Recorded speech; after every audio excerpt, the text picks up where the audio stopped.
அனைவருக்கும் வணக்கம் அன்பர்களே. இந்த புது வருடம் என்றாலே புதுமையாக ஏதாவது செய்ய வேண்டும் என்ற பாசிட்டிவ் எண்ணங்கள் தோன்றும். புத்தாண்டில்தான் ஏதாவது செய்ய வேண்டும் என்ற உத்வேகம் வரும். ஆனால் அதை வருடம் முழுவதும் கடைபிடிப்பது என்பதுதான் பலருக்கும் கஷ்டமாக இருந்து வருகிறது.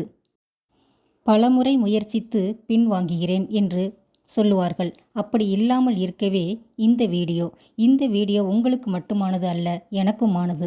நானும் உங்களுடன் சேர்ந்து பயணிக்கிறேன். ஒவ்வொருவரும் வெவ்வேறு கோணங்களில் யோசிப்பார்கள்.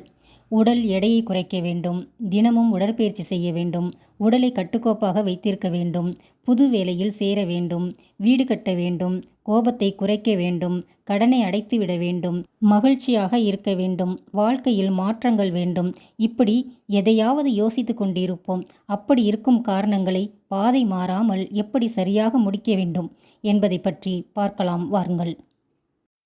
முதல் அடி மிகவும் முக்கியம். நாம் முதலில் எடுத்து வைக்கும் அடி எங்கிருந்து தொடங்க வேண்டும் என்பதை தெரிந்து செய்ய வேண்டும். சுற்றுப்புறத்தை மகிழ்ச்சியாக வைத்துக்கொள்வோம். சுற்றி இருப்பவர்களின் ஊக்குவிப்பு மிகவும் முக்கியமானது. அவர்கள் நமக்கு கொடுக்கும் நேர்மறை எண்ணங்கள் நம்முடைய இலக்கை விரைவில் அடைவதற்கு உதவியாக இருக்கும். நீங்களும் மகிழ்ச்சியாக இருந்து மற்றவர்களையும் மகிழ்ச்சியாக வைத்துக்கொள்வது மிகவும் அவசியமான ஒன்று. இதுதான் வாழ்க்கையில் மிக மிக முக்கியமான ஒன்று. இரண்டாவதாக, நம் பார்வையை விசாலப்படுத்துவோம். நம் இலக்கை பற்றி பார்வையை அகலப்படுத்துவோம். புதுமையான வழிகளை கண்டுபிடிப்போம். அதை செயல்படுத்தவும் முயற்சிப்போம். மூன்றாவதாக, நம்மை முதலில் நாம் நேசிக்க வேண்டும்.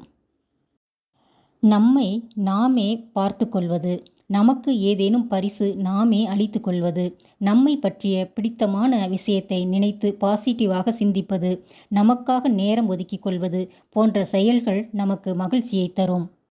பயப்படாதே, ஒவ்வொரு செயலையும் துணிச்சலுடன் செய் என்று நாமே சொல்லிக்கொள்வோம். நான்காவதாக, நம்மை நாமே தயார் செய்து கொள்வது.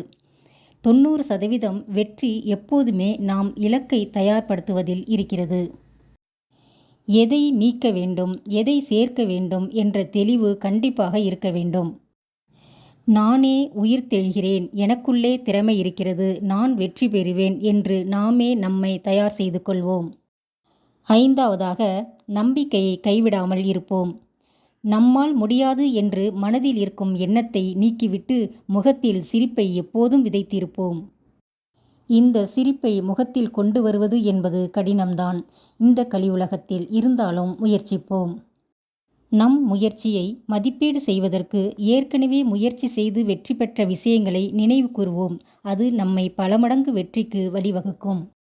ஆறாவதாக, தடைகளை தகர்த்தெறிவோம். நாம் செய்யும் முயற்சிகளில் தடைகளும் பின்னடைவுகள் இருக்கத்தான் செய்யும். நாம் அதை எப்படி எடுத்துக்கொள்கிறோம் என்ற நம்முடைய மனநிலையும் கூட வெற்றிக்கான படியாக அமையும். குறை கூறுவதை நிறுத்துவோம். வெற்றியை அடைய தடையாக இருப்பது என்னவென்று யோசிப்போம்.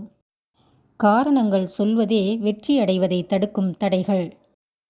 அதை முதலில் உடைப்போம். இதில் நம் உறவுகளாக இருந்தாலும் சரி, நம் வீட்டில் உள்ளவர்களாக இருந்தாலும் சரி, தடைகளை உடைப்போம். நாமும் பிறருக்கு முதுகில் தட்டி கொடுத்து முன்னுக்கு வர செய்வோம். நமக்கும் சரி, பிறருக்கும் சரி, தட்டி கொடுத்து வாழ வைக்க வேண்டும், வாழவும் வேண்டும்.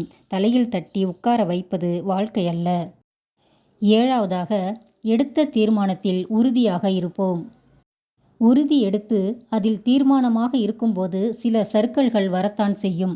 அதற்காக எடுத்த இலக்கை பாதியிலேயே விட்டுவிட்டு செல்வது சரியாக இருக்காது. பாதை மாறி சென்றாலும் திரும்பி வரக்கூடிய மன உறுதி இருக்க வேண்டும். கடந்த காலத்தை நினைத்து கலங்காமல் நிகழ்காலத்தில் வாழ முயற்சித்தால் நம் எதிர்காலம் வெற்றியும் மகிழ்ச்சியுமாக அமையும். எதிரில் நிற்பவர்களெல்லாம் எதிரியும் இல்லை, தோளில் கை போட்டவர்களெல்லாம் தோழனும் இல்லை. இதை உணர்ந்து செயல்பட்டால் எதிலும் வெற்றியே. இந்த வீடியோ உங்களுக்கு பயனுள்ளதாக இருப்பின் லைக் பண்ணுங்க. தேவைப்பட்டால் உற்றார் உறவினர்களுக்கு ஷேர் பண்ணுங்க. இதுபோல் ஊக்கமூட்டும் வீடியோ உங்களுக்கு தேவைப்படுமாயின் சப்ஸ்கிரைப் பண்ணுங்க. பக்கத்தில் உள்ள பெல் பட்டனையும் தட்டிவிட்டால் நான் போடும் ஒவ்வொரு வீடியோவும் உங்களை வந்து சேரும். ஓகே அன்பர்களே, இந்த வீடியோவை பார்த்த அனைவருக்கும் நன்றி.